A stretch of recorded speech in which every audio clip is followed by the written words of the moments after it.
Olá, gente! Estamos aí no nosso dia 9 da campanha de 40 dias de jejum em busca de santidade. O tema de hoje é Purifica-me, perdoa-me. E o texto bíblico está no Salmo 51 todo. Então nós vamos ler aqui alguns versículos e comentar um pouquinho. Diz assim a palavra do Senhor: Compadece-te de mim, ó Deus, segundo a tua benignidade e segundo a multidão das tuas misericórdias. Apaga as minhas transgressões, lava-me completamente da minha iniquidade e purifica-me do meu pecado, pois eu conheço as minhas transgressões e o meu pecado está sempre diante de mim. Pequei contra ti somente, e fiz o que é mal aos teus olhos, de maneira que serás tido por justo no teu falar e puro no teu julgar. Eu nasci na iniquidade e em pecado me concebeu a minha mãe. Só até aí por enquanto, gente. Depois a gente vai continuar.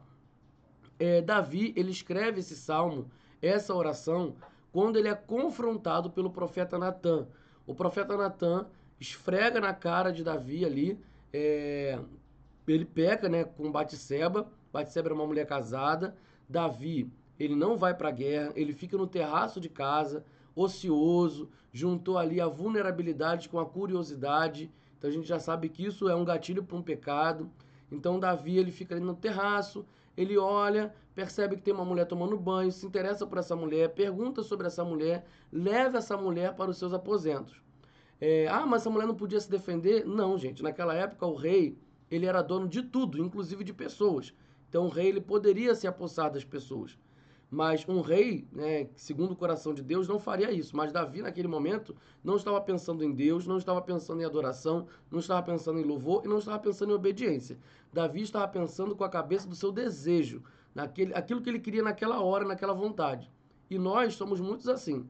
Nós sabemos a verdade, temos a palavra, conhecemos a Deus, temos momentos de adoração, mas quando a gente quer fazer alguma coisa contra o Senhor, não interessa a Deus, o Espírito Santo, o que a Bíblia diz, a gente vai atrás daquilo porque o nosso desejo quer.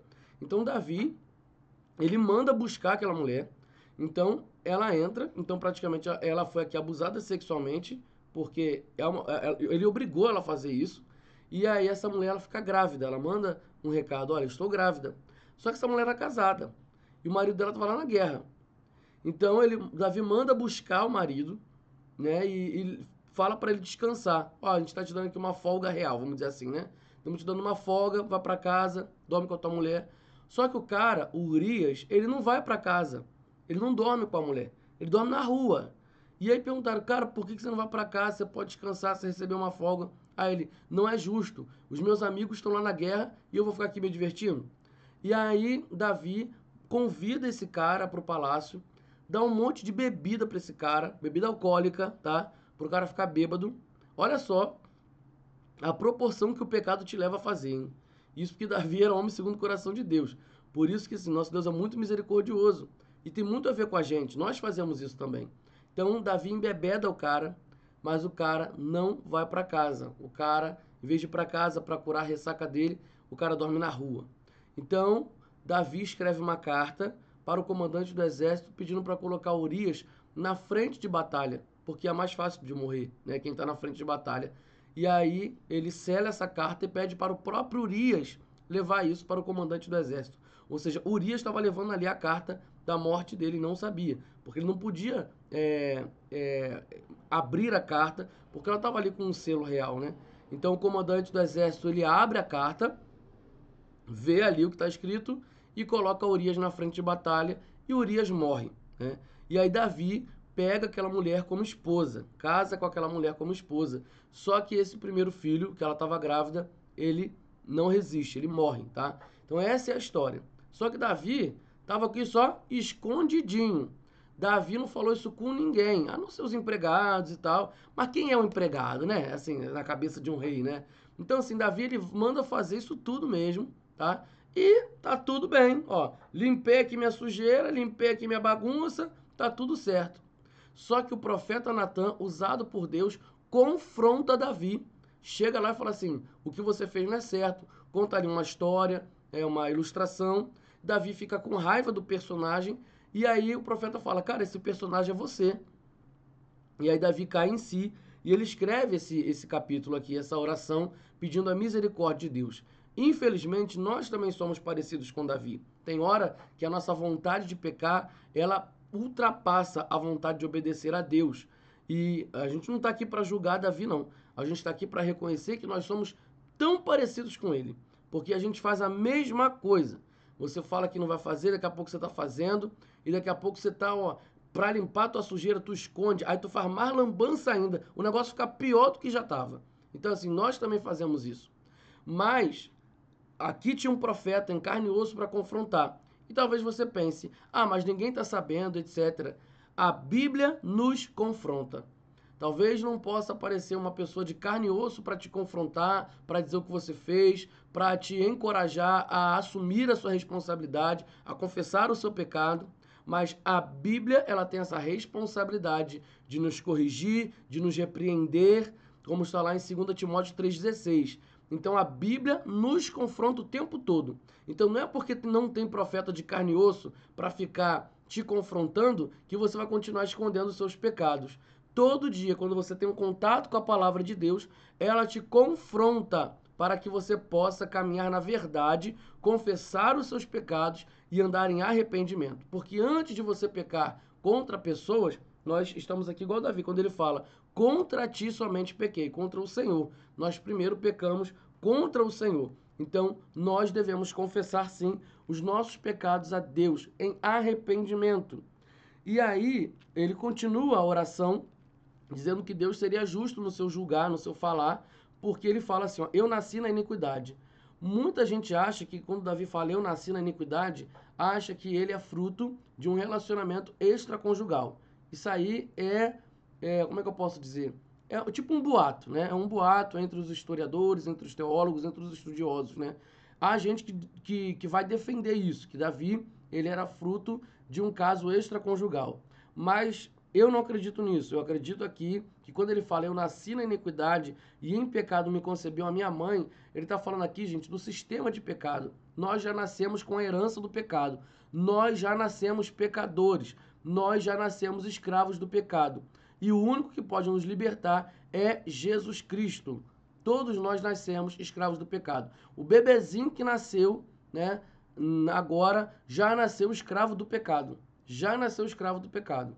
Enquanto ele está no tempo da ignorância, em que ele não conhece o bem e o mal, então ele está tranquilo. Se ele morrer, bebezinho, ele vai para o céu. Agora, a partir do momento que ele tem uma idade de consciência, que ele sabe entre o bem e o mal, sabe que está fazendo errado, sabe que está no erro, sabe que errou feio e não se arrepender, infelizmente, essa pessoa vai para o inferno. Porque o único que pode nos levar ao Pai é Jesus Cristo. Eu sou o caminho, a verdade e a vida. Ninguém vem ao Pai senão por mim. Essa é a palavra do Evangelho. E aí ele vai continuar falando aqui no capítulo. Eis que te agradas da verdade no íntimo, e no oculto me fazes conhecer a sabedoria. Purifica-me com esopo e ficarei limpo. Lava-me e ficarei mais alvo do que a neve. Faze-me ouvir júbilo e alegria, para que exultem os ossos que esmagaste. Esconde o teu rosto dos meus pecados e apaga todas as minhas iniquidades. Davi ele pede para que ele seja limpo com esopo. Esopo é uma planta que o pessoal usava, né, para passar com ervas medicinais, etc., para limpar alguma coisa ali, para purificar algo, né? Então, assim, Davi ele clama por essa limpeza, ele clama ao Senhor para ajudá-lo nisso. E aí aquele versículo que a gente conhece, né? Cria em mim, ó Deus, um coração puro e renova dentro de mim um espírito inabalável. Eu vou pular aqui, gente, para o versículo 16. Pois não te agradas de sacrifícios, do contrário, eu os ofereceria. E não tens prazer em holocaustos. Sacrifício agradável a Deus é o espírito quebrantado. Coração quebrantado e contrito, não o desprezarás, ó Deus. Ou seja, Deus não quer holocaustos e sacrifícios. Deus ensina a fazer holocaustos e sacrifícios lá no Antigo Testamento, na lei, Levítico, Números, Deuteronômio, a gente aprende ali, Êxodo, a gente aprende como que as pessoas faziam os holocaustos e sacrifícios. Mas se a pessoa só está fazendo aquilo da boca para fora, então não é verdade no íntimo, porque Deus se agrada da verdade no íntimo, é a sua verdade, Então não adianta falar que se arrependeu, se lá no seu interior você não se arrependeu. Não adianta falar que está perdoando e lá dentro não tem nada perdoando ninguém. Então Deus se agrada da verdade no íntimo, porque o que agrada ao Senhor não é o exterior. Holocausto é exterior, sacrifício é exterior. Agora, coração contrito e quebrantado, só Deus pode olhar, só Deus pode perceber, só Deus pode sondar. Eu não posso sondar se o seu coração está quebrantado e contrito, mas Deus pode sondar. Então, não adianta a gente fazer sacrifício de holocaustos. E talvez você fale, pastor, a gente nem faz isso nesse tempo. Mas holocaustos e sacrifícios, vamos traduzir agora para o dia de hoje os serviços que a gente faz na igreja, o louvor que nós apresentamos, o culto, a pregação, a recepção, o ministério de diaconia, o ministério infantil com crianças, uma coisa na igreja, uma limpeza. Eu estou fazendo, hein? Eu estou trabalhando para o Senhor, hein? Olha, eu estou aqui na mídia. Eu estou fazendo isso, estou não sei o quê. Se o seu coração não está contrito e quebrantado, Deus não está se agradando do seu trabalho. Já explicamos na escola de oração que quebrantar é reduzir a pó, é quebrar, quebrar, quebrar, até ser reduzido a pó. Você está preparado para que a sua vontade, para que o seu coração seja quebrantado diante do Senhor, reduzido a pó, rendido à vontade dele, para que ele possa fazer a obra? É isso que você tem que pensar e refletir. Eu estou quebrantado porque Deus não vai se agradar de mim com coisas externas, mas sim com o meu quebrantamento. Então, se você pecou, se você errou, quebrante-se diante da presença do Senhor, porque Ele é fiel e justo para te perdoar, para perdoar os seus pecados e purificar você de toda injustiça. Confesse o seu pecado hoje mesmo e arrependa-se com sinceridade de coração.